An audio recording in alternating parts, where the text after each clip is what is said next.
आहो आहो चला चला कुठेही जावं तिने.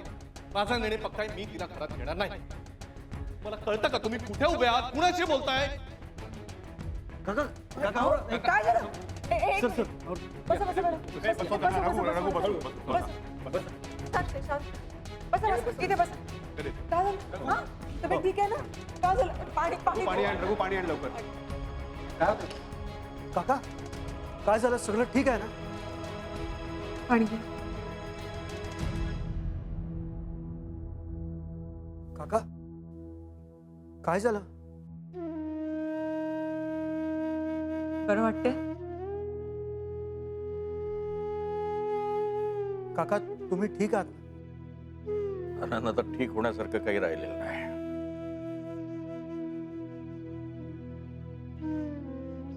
आमचं पोट्ट असं निघेल कधी विचारही केला होता. अरे समाजात कुठे तोंड दाखवायला जागा ठेवली नाही पोरानं. लाज आणली आहे.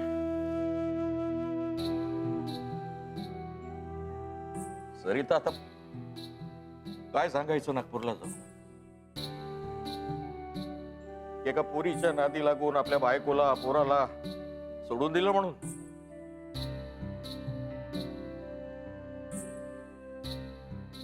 अगं हे सगळं लोकांना कळलं तर सुभेदार खानदारी. सावकाश सावकाश. पाणी देऊ का? पाणी देऊ का? सावकाश सावकाश.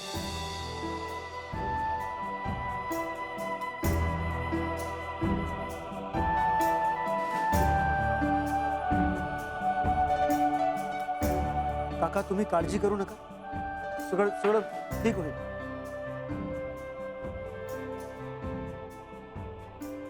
आनंद अरे तू तरी समजावून बघ त्याला. तुझं ऐकेल कदाचित.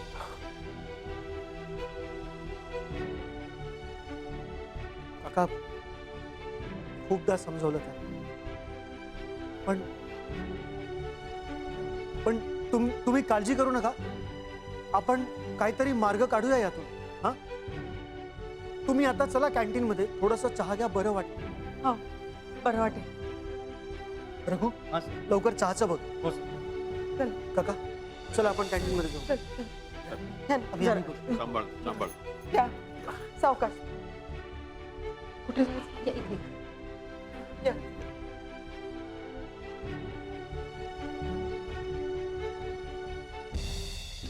बहिणी ऐक ना माझं. बहिणी मी पाया पडते तुझ्या. तू दादाला नको ना सांगू. अगं पण असं काय? यांना सांगायलाच हवं. अगं पण त्याला सांगून होईल काय? हे बघ तू तुझ्या नवऱ्याचं घर सोडून आलीयस हे यांना कळायलाच हवं. एवढंच मला माहितीये. नको ना बहिणी. अगं दादाला कळलं तर काय परिणाम होईल तुला माहितीये ना. दादा डोक्यात राग घालून घेईल, रागवेल आणि मला तरी हे भांडण वाढायला नको. बहिणी नको ना सांगू.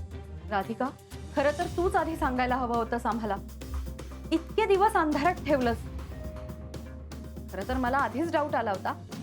अशी कशी अचानक आमच्याकडे राहायला आलीस तू? तुझ्या बॅगेत तुमच्या तिघांचा फोटो पाहिला ना तेव्हाच कळलं मला कुठेतरी पाणी मुरतंय म्हणून. तू का सांगितलं नाहीस आम्हाला? नवऱ्याचं घर सोडून बाळ बिस्तरा घेऊन इथे आलीयस राहायला आणि वर खोटं बोललीस आमच्याशी. नाही वहिनी, अगं मी मुद्दाम खोटं नाही बोलली. तुमची दिवाळी खराब होऊ नये म्हणून मी. पण आता खरं कळलंय आम्हाला. तुझ्या नवऱ्यानं तुला घरातनं बाहेर काढलंय. त्याचं दुसऱ्या मुलीबरोबर अफेअर चालू आहे आणि म्हणून तू इथे राहायला आलीयस. आता त्यानं तुला पुन्हा घरी घेतलंच नाही तर ते काय नाही.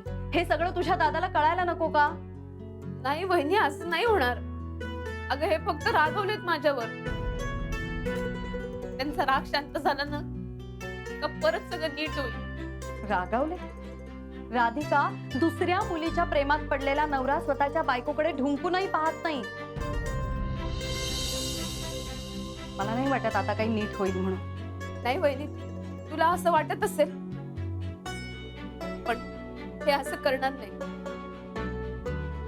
मला खात्री आहे हे मला विसरणार नाही. मला आशा आहे आम्ही प्रेम केलं एकमेकांवर.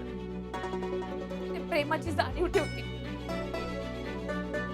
सगळं नीट होईल आणि ते मला वापस बोलवतील.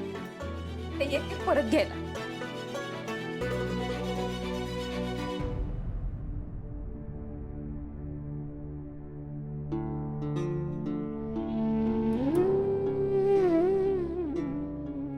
मला नाही वाटत तो आता कुणाचं ऐकेल म्हणून. उरळ घातली त्या पोट्टीनं त्याच्यावर,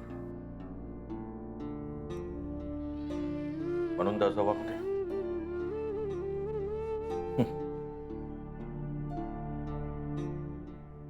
माणूस अकलीचा वापर करतो सरिता, पण यानं आपली अक्कलच गहाण टाकली. जाऊ दे, त्याचा विषय बंद कर. नाही ना, आपला मुलगा आहे तो मानते का आपल्याला आई बाप? पाहिलं ना तू, ऐकलं ना? आई बापाशी कसं बोलायचं त्याचा पोच राहिला नाही. मोठा साहेब झाला तो. पण आपण पण असं हमरी तुमरीवर येऊन चालणार आहे का? तुम्ही तर त्याला एकदम असं नाही ना. आपण काहीतरी मार्ग शोधून काढू, नाही का? काही मार्ग निघणार नाही याच्यात. त्या पोट्टीच्या नादी लागून पार वाया गेला आपला पोट्टा.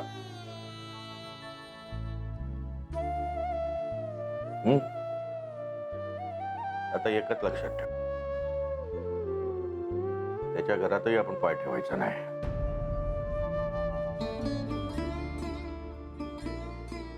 अहो, असं बोलून कसं चालेल सांगा पाहू. आता तुम्हीच मला सांगा, पाण्यावर लाठी मारली तर पाणी काही अलग अलग होणार आहे का? ते नाही. माहित नाही मला. त्याचा निर्णय त्यानं सांगितला ना, माझा निर्णय मी सांगतो. त्याच्याशी त्याच्या घराशी आपला काही एक संबंध राहिलेला नाही. आणि त्यानं घरची लक्ष्मी घराबाहेर काढली, त्या घरात जाऊन काय उपयोग? नाही.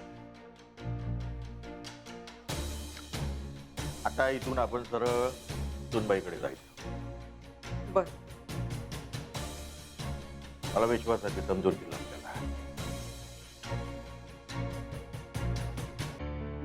हे असलं पुट्ट जन्माला येण्यापेक्षा राधिका सारखी एखादी पोरगीच बरी आहे.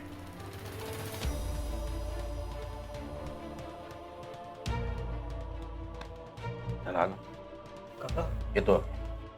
काळजी घ्या.